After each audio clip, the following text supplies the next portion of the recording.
What's up, y'all? I'm Blayce Wilson. Maybe you saw me on TikTok, maybe you have, maybe you ain't. Either way, it's all good. You probably ain't seen me much on here, but that's about to change today, because from today on, I'm gonna pick a random scary movie and give it to you in 5 minutes. I'm gonna post one of these videos at least once a week. So yeah, today we're talking about Drag Me to Hell. I'm gonna put a little 5-minute timer up here, down here, maybe in one of them corners. I don't know yet. Either way, let's get into it.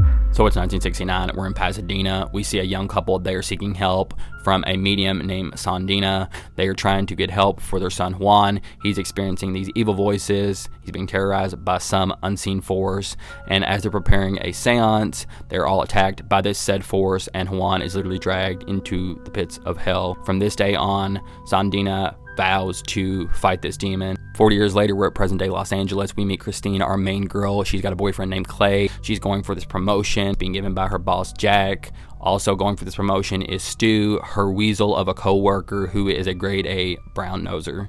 Jack has told Sylvia that she needs to practice her hard decision making, and she's trying to get this promotion, so she's gonna keep that in the back of her head. She does just that when this elderly woman Sylvia walks in. Sylvia is trying to get a third extension on her mortgage to keep her house from being repossessed. Sylvia is begging Christine to give her this extension, telling her that she's been sick and all sorts of other things and couldn't pay for this house. But Christine, remembering what Jack told her about hard decisions being made, denies Sylvia's request. Sylvia actually gets down on her knees and she's begging Christine. Christine still says no. Sylvia stands up and says, "You shamed me," and then she leaves the building. She doesn't really leave it by her own will. Security actually escorts her out, so yeah, can't leave that part out. But yeah, Christine, she's pretty shaken up, but she works her shift, and then she walks to the parking garage. Things start getting weird. She gets in her car and you see this handkerchief flying in the air that belonged to Sylvia, and then it hits on the windshield and you see Sylvia in the back seat. She once again says, "You shamed me," and then a fight breaks out. They're going ham on each other. Sylvia's teeth are knocked out. After this,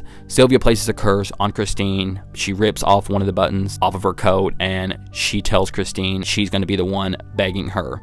Christine and Clay stop by a fortune teller named Ram, and Ram tells Christine that he knows that she's recently lost something. He tells her that a dark spirit is latched to her. Christine starts being attacked by this demon. Sometimes it's in the form of Sylvia, and it is terrorizing her. She goes to work the next day and literally her nose starts gushing blood. It's like whoosh.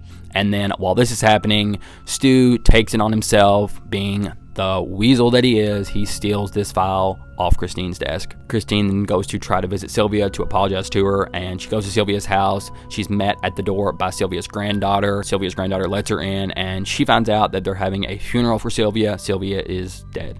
Afterwards, Sylvia's granddaughter pretty much tells Christine that she deserves everything that's coming for her. So at this point, Christine is starting to get very worried about what's going on. She goes back to Ram, and he tells her that he believes that she's under the spell of the Lamia.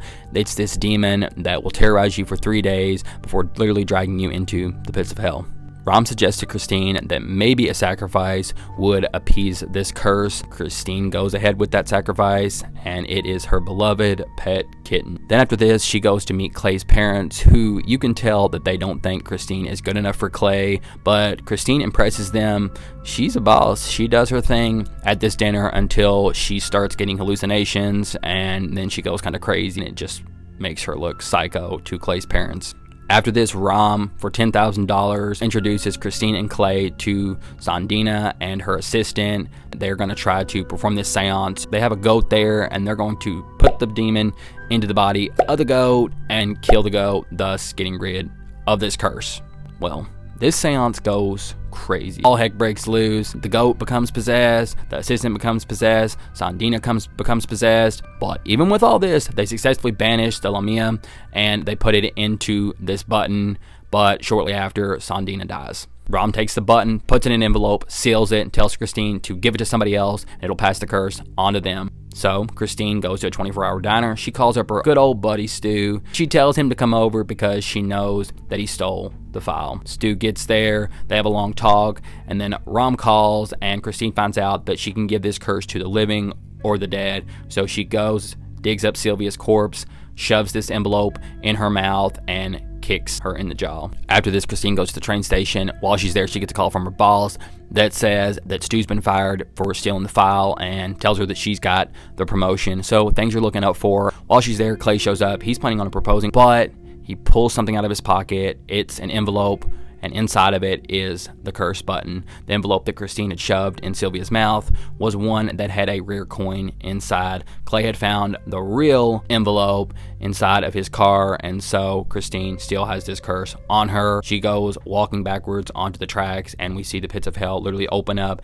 and drag her inside as Clay watches. The movie ends with Clay's shocked face and flames flickering around. Then it goes black. So yeah, this one is pretty good. Hopefully that was in 5 minutes or less. I like this movie a lot. It's pretty scary. The same people who made this one actually made Evil Dead. But yeah, I'm gonna quit yapping and let you go on about your day. Please like, comment more movies you want me to talk about, and subscribe to me because I'm gonna be throwing these videos out there each week. So yeah, later losers.